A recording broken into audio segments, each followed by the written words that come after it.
Alright, hi. Tonight it's going to be a little different video, a little different demonstration here. I am going to, and this is something I haven't rehearsed, or I don't know how it's going to go, but this is a situation that arose tonight and it's necessary. So these situations come up, and then I often, have to adapt. So I do. This situation is, I have a caregiver. She fell and injured herself tonight, so I'm getting someone else. But that person can only come at 12:30 midnight. So, in the meantime, I was hungry. So, I ordered myself some sushi. The people that deliver the sushi are not supposed to even come in the door. The guy was really nice. I probably even could have asked him for more help, but this is what I got. So, I managed to get it open. I managed to move the stuff on the table to give myself a little room. Now, I'm going to try. This is a more difficult task in opening these little containers. I have one here with soy sauce. You can see I almost knocked it over a few times, and it wants to spill even before I open it, so it probably won't tackle that one. I have one with some kind of yellow sauce. These are the two that I'm interested in. Yeah, and I moved this table over from the other side of the room so I can use it as a demonstration tool for my. Okay, so I have the ginger here and the wasabi here. So I'm going to do my best. I don't know how. I'm going to do my best to open them up, and then I'm going to enjoy my sushi as best I can using the tools that I have.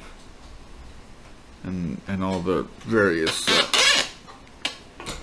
sort of difficulties or obstacles that I have to overcome to get this done. Because one of them is that this table has got a the leg mount underneath has a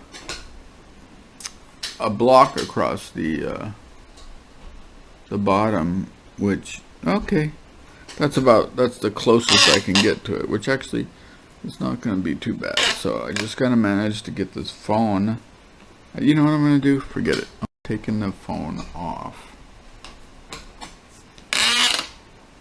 so I can make better use of the space. The phone kind of fell, but we're going to try to get it back up here.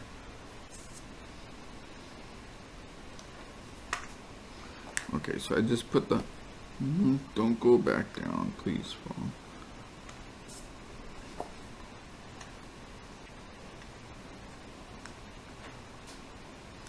So I put it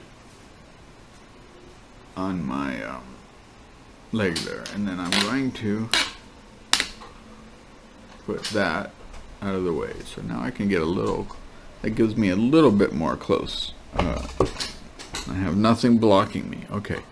I hope you guys can see what I'm working with. Not a lot. I mean, this space is kind of. Let me just see if I can organize this iPad to give me a little more space over here. I gotta make sure not to knock it on the floor. Yeah, okay. There's a remote here to a fan in the bedroom. It might fall, in which case I don't really care. It's the price you pay for organizing space properly. So what I'm doing is like a Rubik's Cube. This is often my struggle, because I have to move things around in order to get things that are in the back of the table. So I'm trying to move everything in such a way so that when I push this, I don't. Okay, so I dropped that remote. That was best case scenario because it was taking up too much space, and it just fell on my foot plate. Okay, so now I can scoot this over a little bit. It's perfect. Put this cup over here because it has water in it. Then I can move these two sauces right here. Ones that I'm not going to use. This is, I see what the whole reason for that was, this is the closest, and I use my right hand, so my left hand doesn't work as well, so wanted to get them over here where I can make my use of my right hand.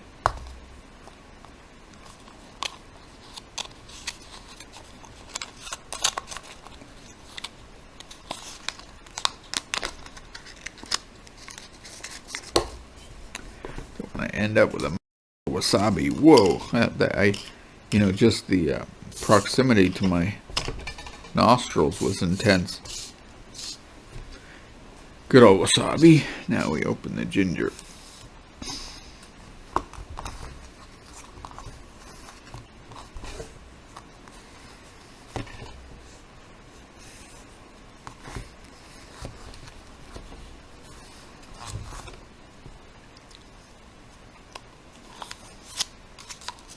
If I did this with that soy sauce or the orange sauce, I might end up with a stain up. See, not paying attention, almost lost my ginger. Stupid me. Don't do that. Don't lose concentration.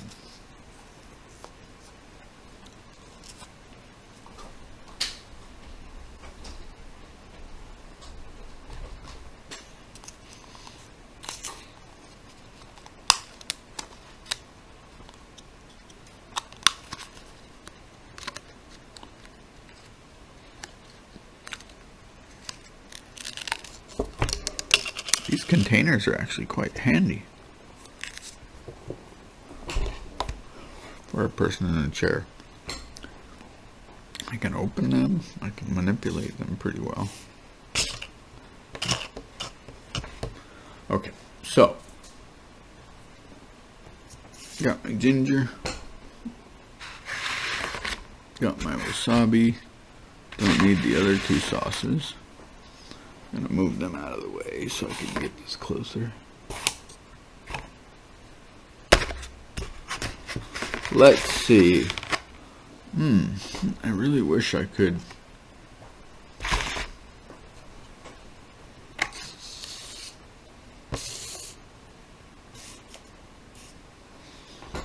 get the sushi over here, but this lid is kind of preventing me from getting it as close as I want it to be. So there's not much I can do about the lid here. Whoa, it's like spring loaded to go the other way. Okay. Didn't realize that. Interesting. That's good. I'll take advantage of that. That's very good, actually. That allows me to put it where I wanted to and still have access to the sushi. But you can't really watch what I'm doing. Too bad for you. Okay. So, that sucks. I'm rolling one of these sushi rolls. Okay, I got it in a good position. I'm gonna get the ginger and the wasabi ready over here. Damn, you can't even see what I'm doing. Got all this crap blocking.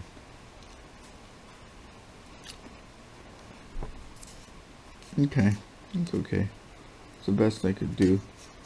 Could have spent another 20 minutes trying to move all that stuff out of there, but the idea just came to me at the last minute. I know what I can do. Since it's kind of boring watching me eat without actually seeing me eat, let me see if I can very gently coax this table into a better position. So right now I'm driving my chair and the wheels are pushing on the table in such a way. It looks to the camera like it's about to flip over, but it's not, trust me. It's in very good hands.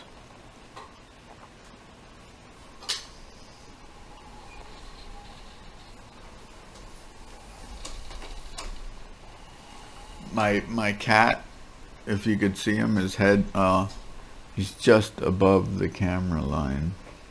So you can't see him. He's finding this highly entertaining. He's extremely entertained by this. This is, yeah, you can see good enough. Okay. Yeah, right, Frodo? This is like way out of the norm, and it's super cool, and it's just visually very satisfying. He likes watching things like their documentaries, so now he's like, damn, Dad's staying up tonight, the door's open, strangers delivering food, and he's not even complaining.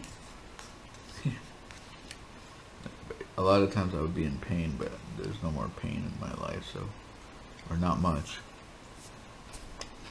Little ginger.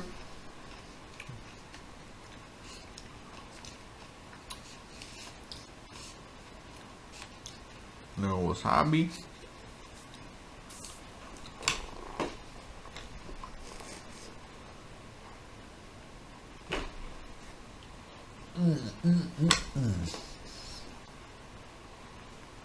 Avocado, crab meat.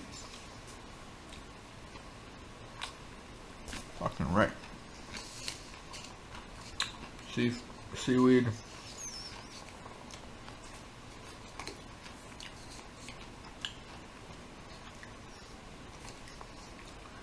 I'll handle that big piece.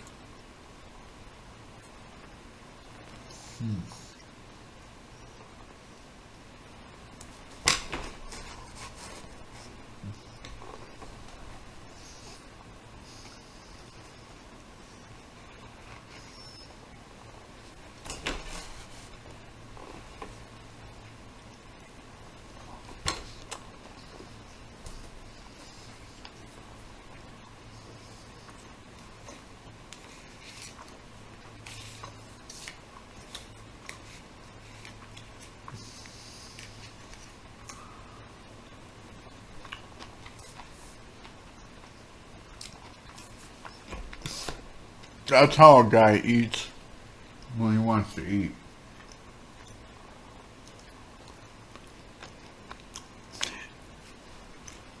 Not too bad.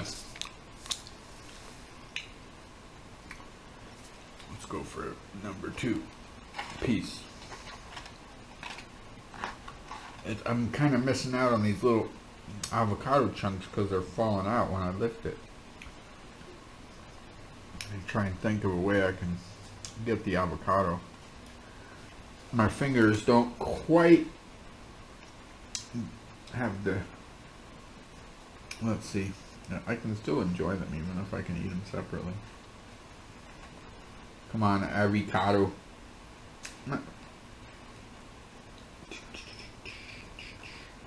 Might not be able to get them, and I'm just going to become a slobbery mess at some point. Which, fine with me. But that's not possible. Or at least with that method. So what I'm going to do is continue tackling these rolls, which are freaking awesome.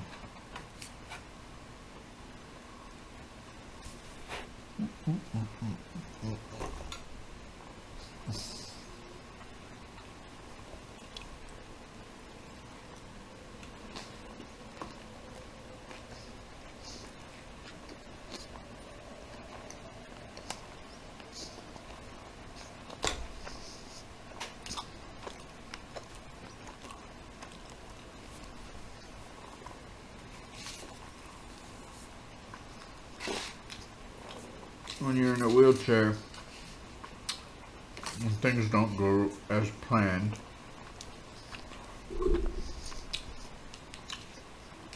you have to take action immediately.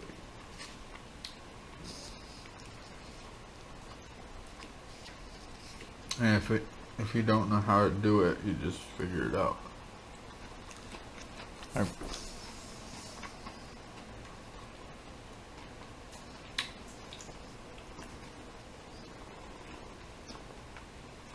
So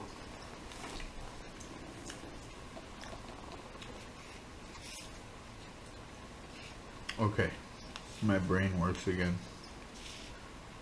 I'm starting to lose brain function because I was getting so hungry. See, because my dad is here, but he went to sleep. He goes to sleep a little early. He thought my helper was coming after he went to sleep. So I'm not going to wake him up. He's sleeping good. Besides, I'm just going to tell him that she's not coming on time and I have to get to bed, and he's, going to ask me if I need a hand, and I'm going to say, not really. I have someone coming in later. And what's the point of waking him up for that? Right? Oh, by the way, I went to the dentist today. They checked me out. They said I'm going to need like a root canal, and right there, right in my fucking 2 front teeth. He reassured me it wouldn't hurt that bad. I was like, alright. As if pain ever stopped me from doing anything. Look, especially when looks are involved. It's a little expensive because my coverage won't pay for a crown. But I'll figure out a way. Yeah. I want to get my teeth cleaned too, or whitened, so when they match the color to my new crown, it's gonna look like a king. I don't want to look like I want my smile to look good.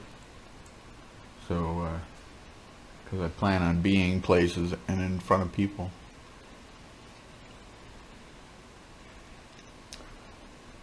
And people, when they look at me, they already automatically sort of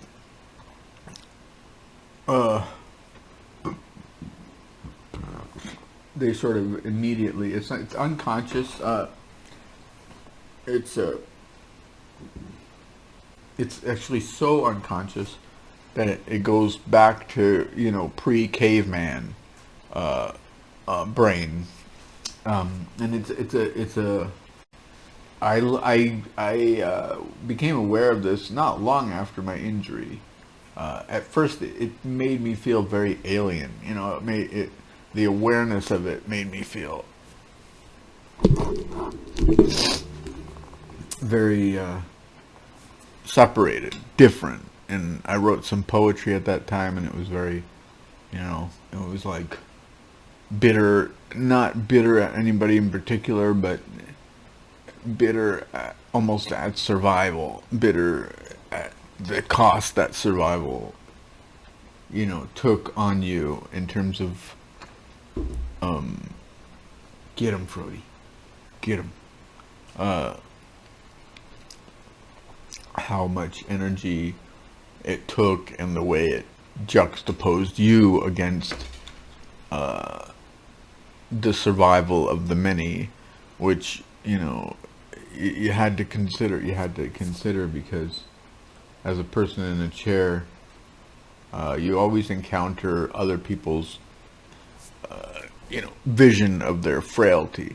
So you express to them their fear of aging and disease, things that don't really, or at least that's how, it's a part of the encounter. It can be, and when you're sensitive, maybe like I was, or at least when it becomes apparent to you that this is something that, oh, sorry, I didn't mean to hurt you, or, can you please, people would start talking. Now I don't encounter that. Well, Vancouver's a very enlightened city, for one thing.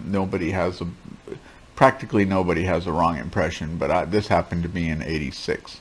So, people, it was still fairly fresh, and it happened in the States. I was living in Pennsylvania.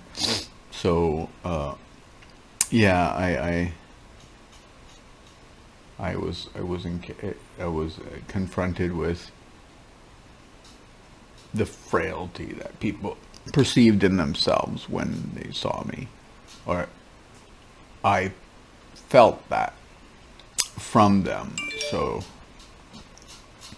what I did was, I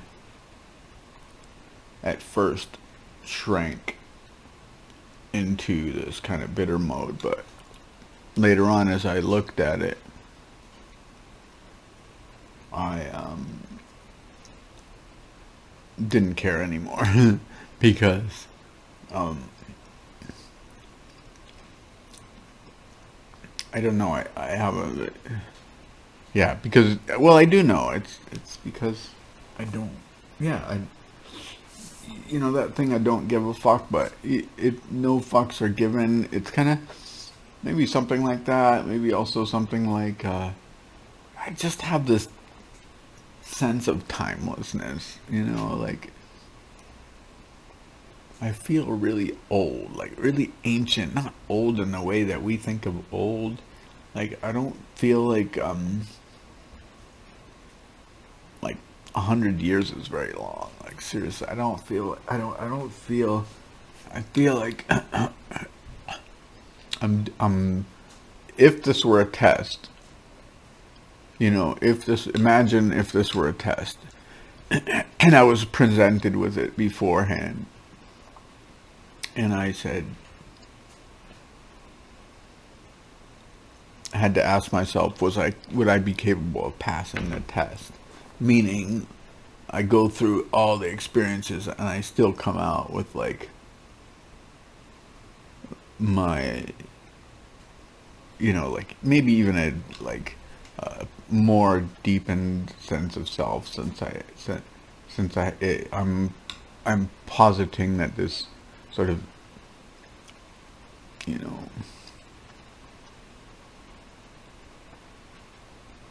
optional situation occurred, where I was given this.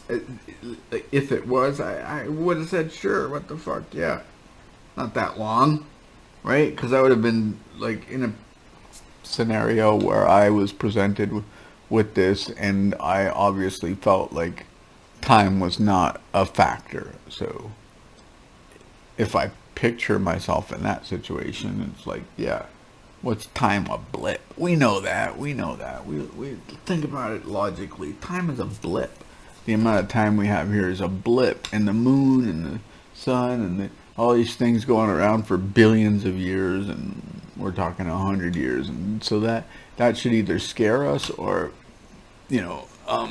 make us think that there are questions unanswered. Like, for instance, not that there are questions unanswered, because we already know that, but that we can fill in those gaps on our own.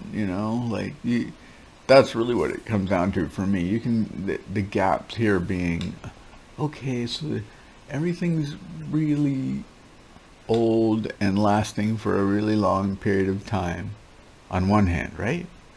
But everything's also, in the scheme of things, even a billion years is nothing, right? So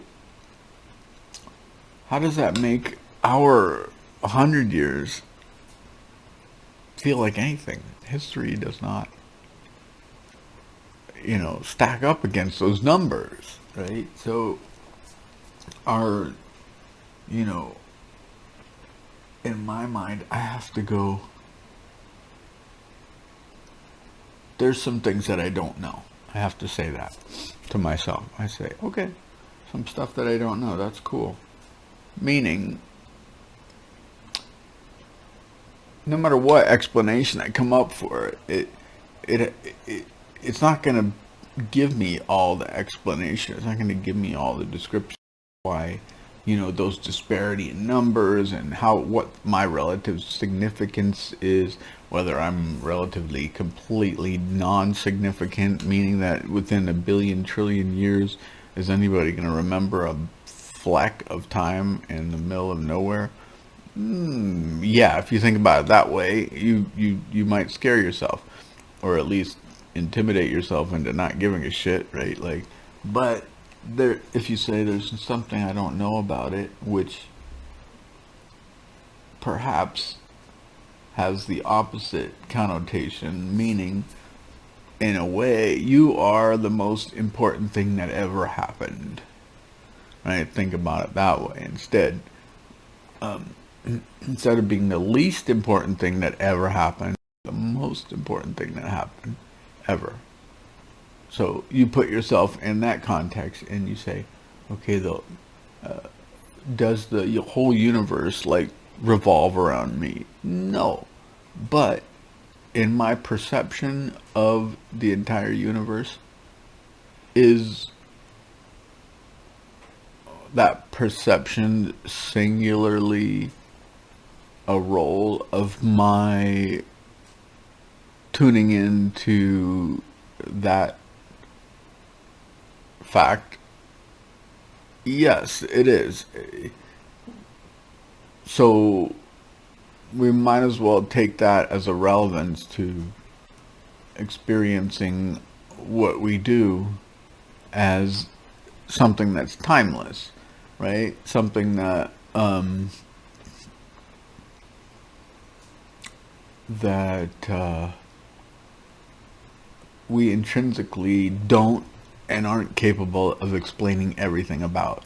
And we have to be okay with that. And we have to then put ourselves as a central character in our story, in the story of who we are and why we're here. We are the central character in that story. If there's no one else that's as central to us. How do we want to see that character as a noble, figure? Not only that, do we see that figure as somebody who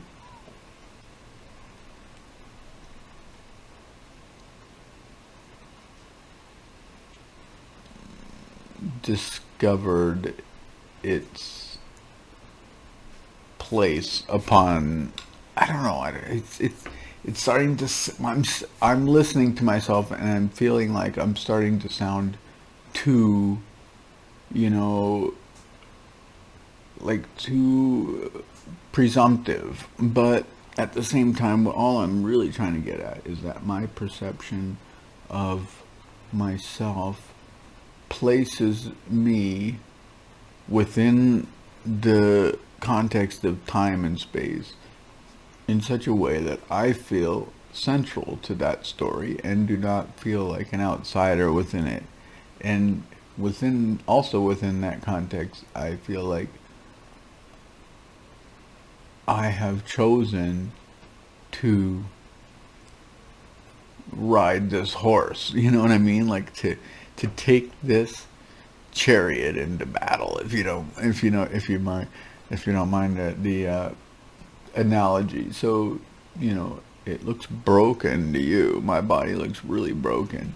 But to me, it looks like a sharpening machine. Like it basically creates diamonds, you know what I mean? Or something like that. Like it forces my brain into all sorts of adaptive ways and means and roles that another person wouldn't be forced to do. And then it also forces me, many of the adaptations I have to make in any given day are something that I never talk about, that nobody ever knows. They're minor corrections to different things that happen, and they drastically change the outcome of events in positive ways or significant ways. The way I look at it is I'm much more close, because of my existence, to the chaos than most people. I don't know if you know what that means, but my life, in a a way hangs in a tighter balance, because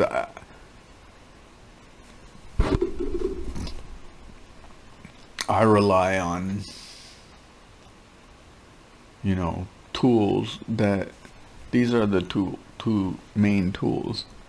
These two tools here, they kind of work, they do what I want them to a lot of the time, and they're doing more what I want them to because I'm working and exercising more. But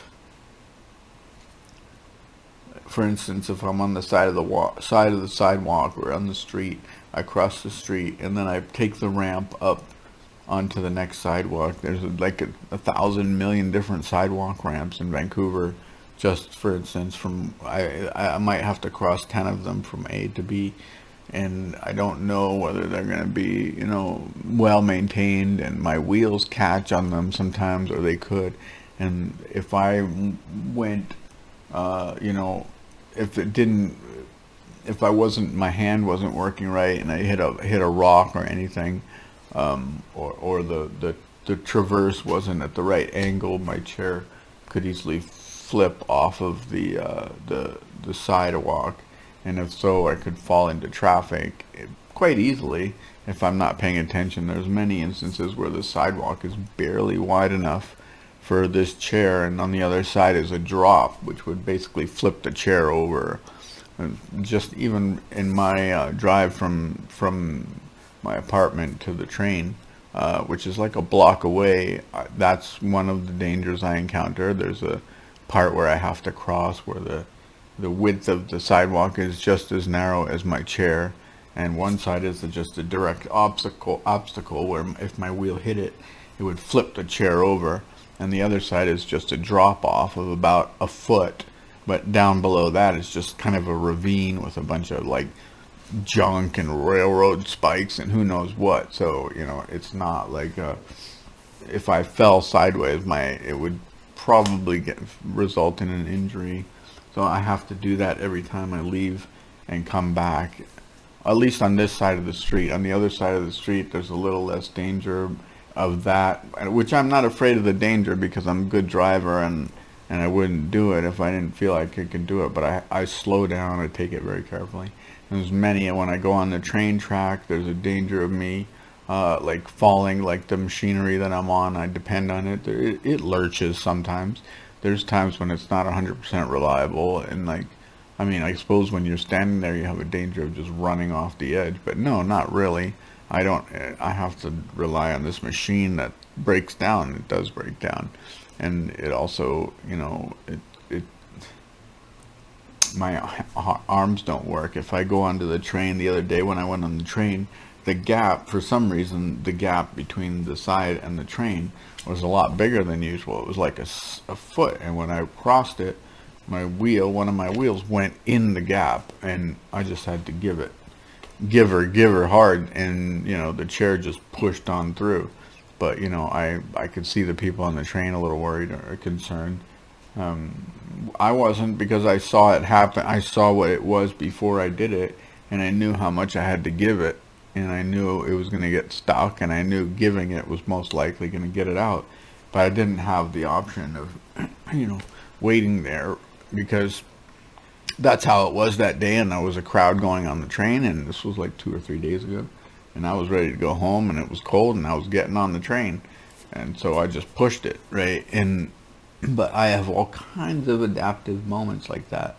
Anyway, I wanted to share with you I didn't mean to get all into physics there, but that's what happens. Watch and learn about people that find ways to adapt. I'm gonna eat one more piece of sushi for you, and then enjoy the heck out of it, and then I'll turn off the camera since you might have been watching this. I'm gonna put it on YouTube actually.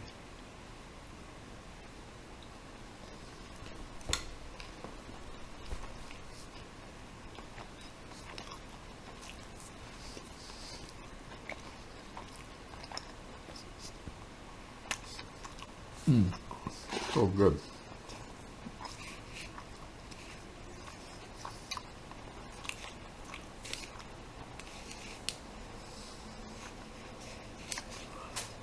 crab meat, avocado,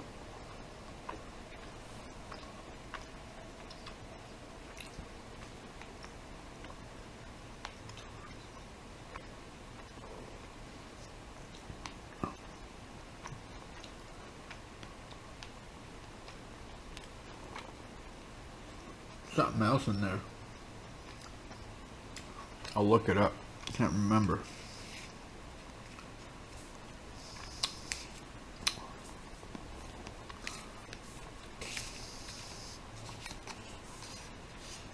I think Frodo went in the hallway. I opened the door for him, propped it. The Uber Eats guy came in and goes, "Lock the door, man."